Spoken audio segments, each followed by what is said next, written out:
We're back with another Masters of the Universe Club Grayskull figure from Super7 today. We have got the ferocious Grizzlor, one of 2 Horde characters this time around. We've got him here in our standard brown mailer. Inside this guy, you of course have always got your slipcover with the Grayskull jaw bridge, and then inside that we have got our actual collector-friendly packaging. You can see him there in the window, and just good stuff as usual. I love this packaging, very collector-friendly. Always great presentation there. So let's do it. Let's pull this guy out and take a look. And here we go, our Filmation Grizzlor figure out of the packaging. This is one that frankly just looks pretty stellar, all things considered. He's maybe a little more on the simplistic side compared to, say, I don't know, Mantenna maybe, just because he has less going on. But this figure very much looks like his cartoon counterpart, and that's really what I'm here for, so I'm pretty happy with this guy. Let's jump right in. We're going to take a look at articulation as usual. I don't think there's any surprises with this guy. For a Filmation style figure, this guy is pretty standard boilerplate kind of stuff for this line, so there's no real surprises on this one. The head is going to rotate. He can look up slightly. The head's going to hit pretty quickly. He doesn't really look down. I mean, the head sculpt is just the way it is. He's got that big mane that's around his head, so it pretty much just sits on his shoulders. The arms go out, they rotate, bicep swivel, single jointed elbow, of course, and then we've got rotating and hinged wrists. No crunch, because he's a full chest piece of armor here. We have got a waist twist. Legs go out, forward, backward, rotate up there, single jointed knee, boot cut, and then we've got rocker and we've got hinges down at those ankles. So he is, for all intents and purposes, a very standard Club Grayskull style figure. I'm not saying that's a negative, it's just the way it is. He's pretty much par for the course when it comes to the overall majority of figures in the line so far. Now, as far as the overall design and the sculpt, I think they nailed it, all things considered. I'm really happy with this figure. He is, you know, kind of basic. In scope, he is just a man that has a bit of a furry chest, and he's got a monstrous kind of face, but otherwise, he's pretty basic in terms of design, but I think it works really well here. We do, of course, have shiny plastic. You know, I gotta mention it, but again, I don't think it really bothers me on this particular figure. Sure, he is closer to a more human type of skin tone, but at the same time, I mean, you can definitely tell he's a monster man, so it doesn't really do much for me in terms of a negative. Overall, I think the sculpt on this guy is really nice. He does have that very cartoon look to him. You can see slight details in the fur to make it look like fur, but it's not, you know, it's not a big over piece of fur or anything like that. You can see little ruffled pieces around like the pecs and at the waist, and then around the crotch as well, and then of course on the back. So little hints that this is supposed to be fur. Obviously, going into this, we all know that.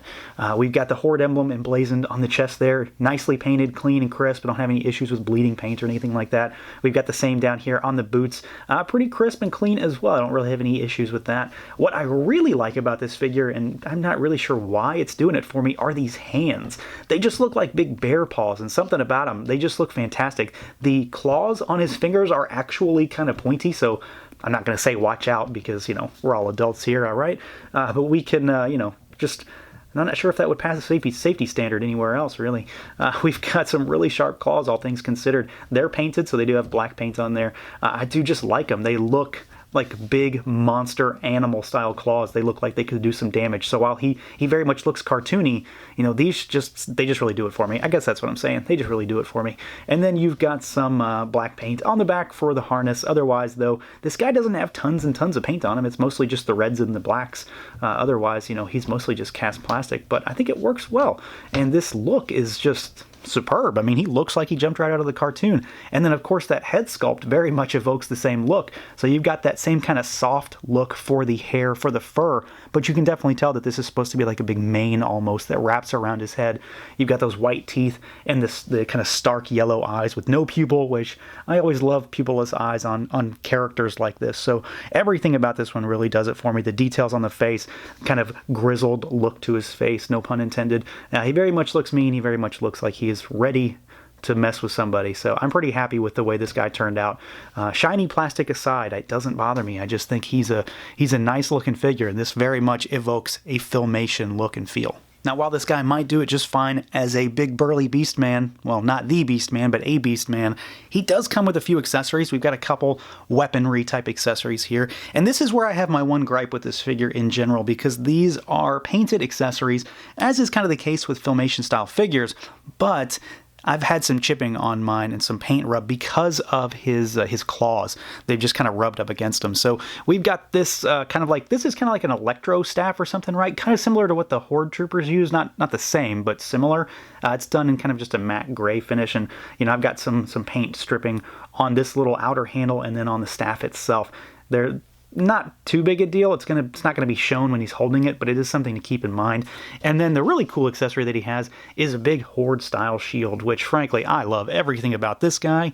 Nice deep reds and blacks and silver. It's got a handle on the backside, and it's got some paint stripping on there as well. You can see this little black piece that's kind of jutting through. Again, you're not going to see it when he's holding it, but it's just something to keep in mind, and that may lead to maybe some damage on the front too. So it's just kind of the thing to be aware of when it comes to the accessories in this line. Since they're painted, they are prone to kind of chipping a little bit, but otherwise I think he does have a pretty solid spread, even though he only has 2. And lastly, here is our comparison between the Filmation figure on the left and our MOTU Classics figure on the right. And again, 2 halves of the same whole, really. They are the same character, but stylistically very, very different. And I don't even need to tell you why. Both figures are pretty fantastic for their own independent reasons. I am a huge fan of this figure, always have been. I think it very much evokes a great vintage style Grizzlor look, but this guy absolutely does it for the cartoon feel. So, take one, take either or, but both together make for a great pairing, and they definitely kind of fulfill different needs, as is pretty much the case with all the figures in these lines. But you can see they are stylistically the same, but just in execution, very, very different. So overall, I'd say, again, with this particular figure, I think we've got a winner on our hands. I don't have any real issues with the figure itself. My only gripe, like I mentioned, is the fact that I personally have had some paint chipping and rubbing on his accessories.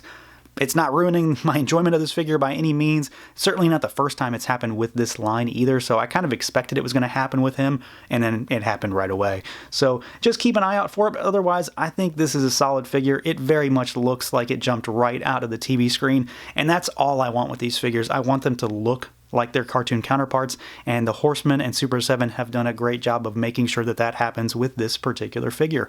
So that's going to do it for this look at the Super7 Masters of the Universe Club Grayskull Filmation Grizzlor figure. Let me know what you guys think. Feel free to like, comment, subscribe, and share, and until next time.